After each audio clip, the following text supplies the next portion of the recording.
So, what's going to happen next at Hachinosu?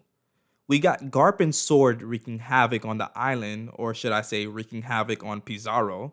We got Aokiji in his teenage rebellion stage, and we got Shiryu being as shisty as always. But how is this Pirate Island Battle Royale really going to end? So many people think Hachinosu is going to end with the death of Garp, which I think is valid, but I don't see it happening just yet. At least not until Blackbeard gets back, because I don't think Oda is going to allow Garp to get killed by anyone lesser than a Blackbeard level character.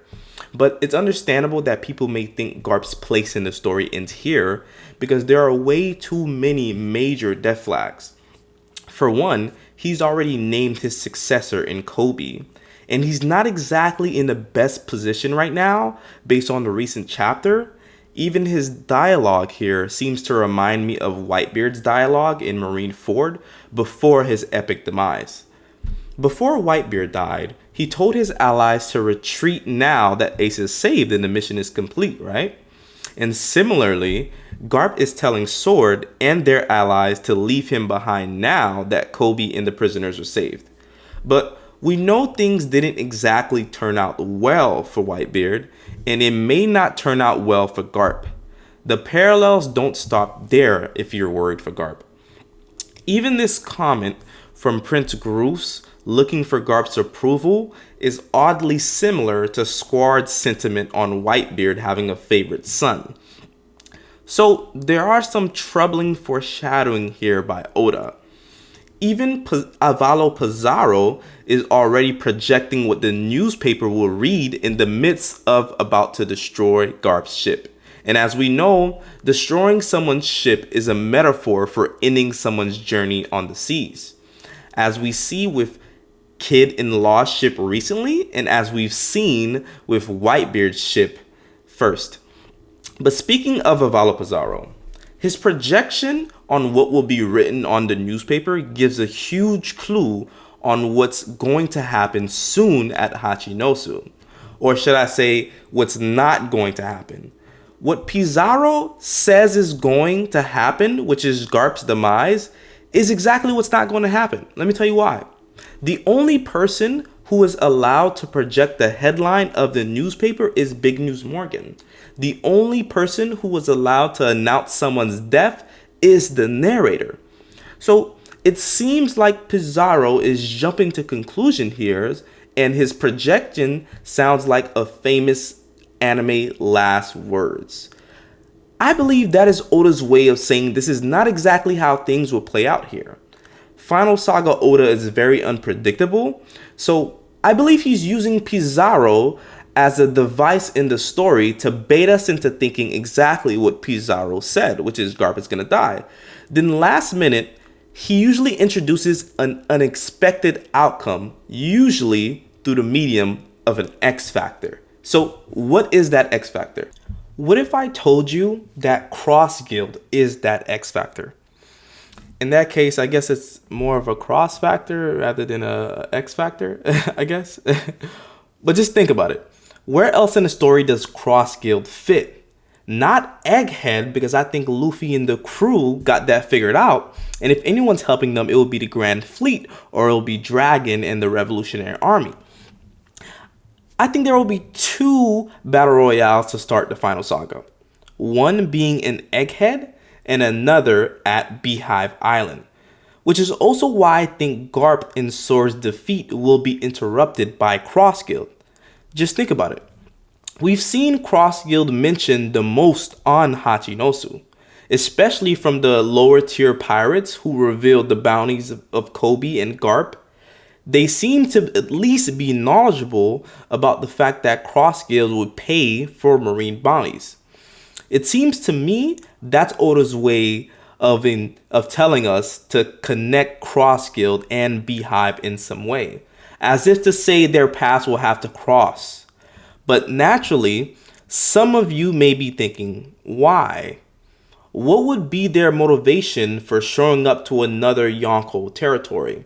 Well, for one, Buggy's speech about going after the One Piece and competing with the other Miyako makes it obvious to me that they are on the move.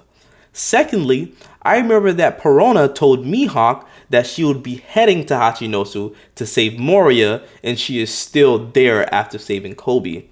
So to me, Blackbeard's territory is their most obvious destination based upon their intel, and it's also the easiest territory to go after right now considering the other choices, right? So we have Egghead, but that's a government island. We have Wano, which is Luffy's territory, but Wano's hard to even sell to. And Elbaf, which is Shanks' territory, has a reputation for being the most dangerous. So although Beehive is swarming with pirates, it's not that hard to get into or strategize against. And the last reason is self-interest. Think about it.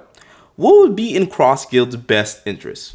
Would it be best for them to allow the pirates at Beehive to capture or kill Garp and Sword and collect their bounties from Cross Guild? No. Because in that situation, they would lose money to another Yonko competitor. And actually, it would be in their best interest if they were able to collect those bounties themselves and used it as a bargaining chip to gain something from Marines. Consider how much of an opportunist Crocodile is. Garp and Sword is of no use to him dead. In fact, I wouldn't be surprised if Cross Guild or Crocodile wanted to collect the bounties on the heads of Blackbeard's crew as well. This would not only allow them to keep their money, but to gain even more resources, but also crippling the manpower of a competitor. Two birds, one stone. So the last and probably one of the most interesting parts of this theory is Mihawk and his interest in coming to Hachinosu. This is the most interesting because remember when I mentioned that Perona is at Hachinosu? One thing that I realized about Mihawk is that he has a very kind personality that you really wouldn't think about unless you really consider how he's treated Perona and how he warned her before going there about everything that's going on in the world. So for one, Mihawk's self-interest, I believe he's coming to Hachinosu, well, of course, for the things that I've mentioned and for Cross Guild's interest, but part of him wants to make sure that Perona is actually good. You know what's the most interesting part about this theory? Remember Pizarro and how he seems like he's about to tell what's going to happen in the newspaper. And he's projecting the newspaper. One thing that I thought here was, you know who reads the newspaper a lot?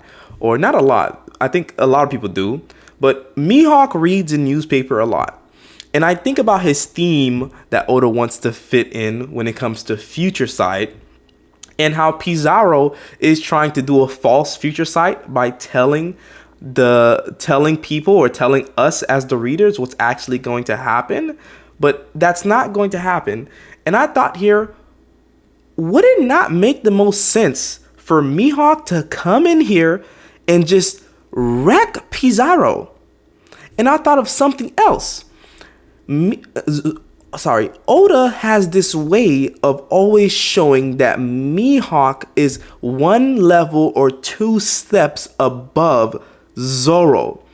And what better way would he show that? What better way would Oda show that Mihawk is multiple levels above Zoro if he destroys an upgrade of Pika's Devil Fruit, which is the Island Fruit?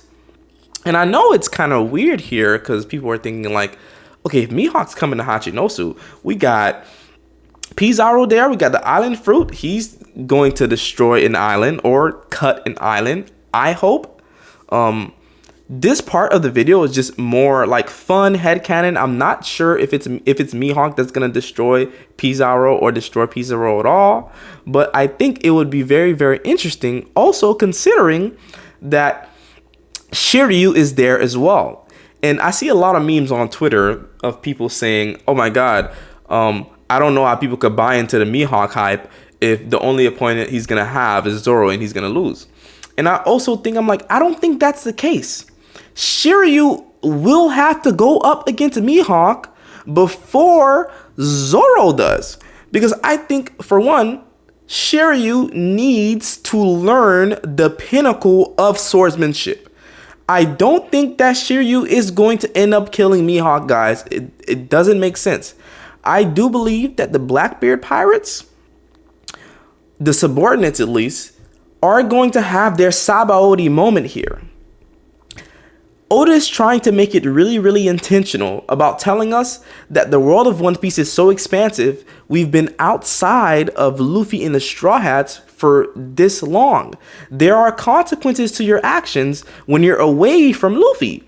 So considering that Kid met those consequences, Law met those consequences, no one is safe and no one should be safe. And while we're here thinking about if it's Garp that's going to die and get defeated, we, the readers, are completely distracted from the fact that Blackbeard pirates are not safe either.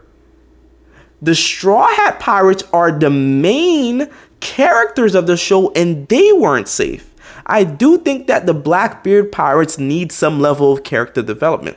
And what better character development would it be if you get defeated while your captain is away?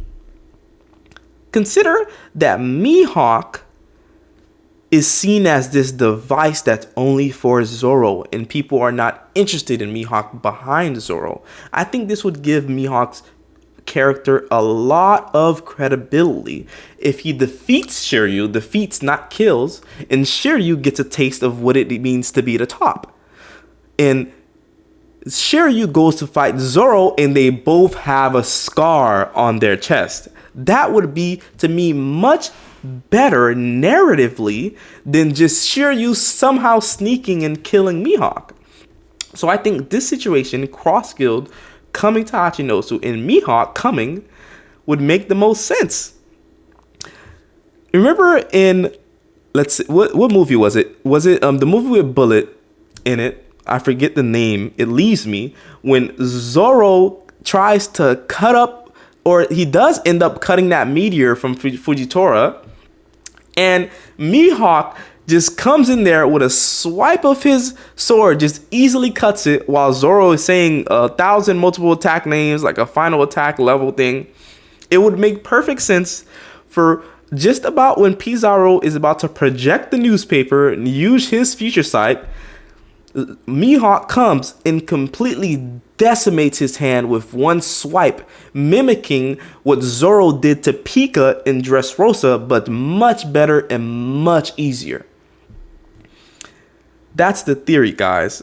But actually, I have one more crazy tidbit here. Tiny tidbit. Because I cannot leave this video without giving you guys a crazy take. So this is the crazy take.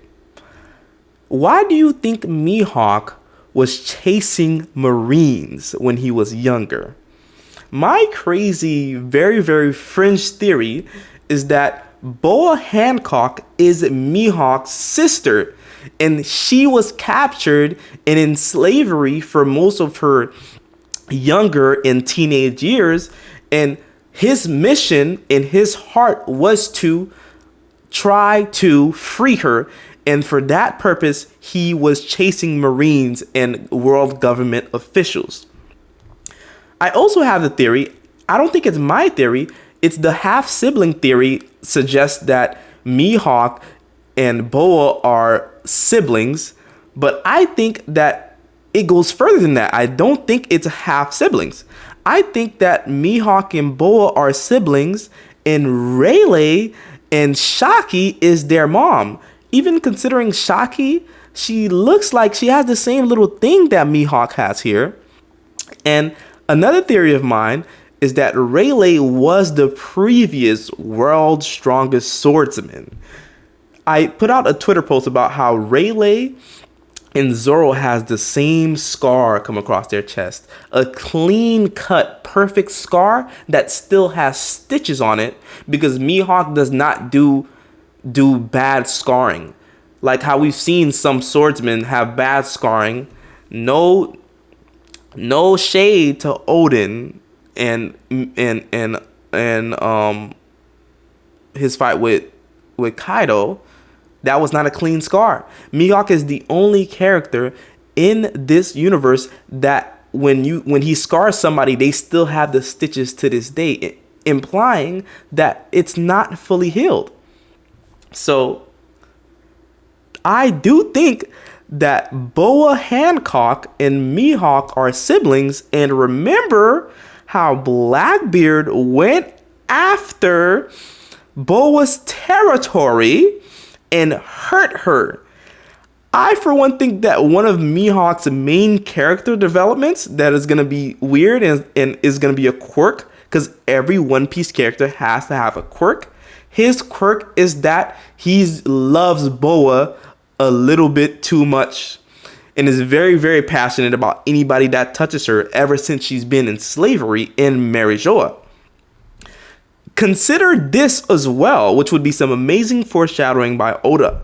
Consider the fact that the first person who attacked Blackbeard when he went to the woman's island, Boa Hancock's island, is the Mihawk Seraphim. And who was the Mihawk Seraphim with? The Mihawk Seraphim was with as Snake Boa's Seraphim, as if to say they are connected in some way. That's the end of the theory. It started off tame. It started to make much more and more sense. And then I left you off on a crazy theory. That's the only way to do it. Okay, I've been middle way. I want you to like and subscribe. I put a lot of effort into this video. Had a lot of great editing in the beginning, I know, but I'm a little tired. And that's the end. Like and subscribe, comment, share as much as you can. I'll be coming up with more videos, more theories, more crazy theories, and more chapter reactions, discussions. We're going to live it up.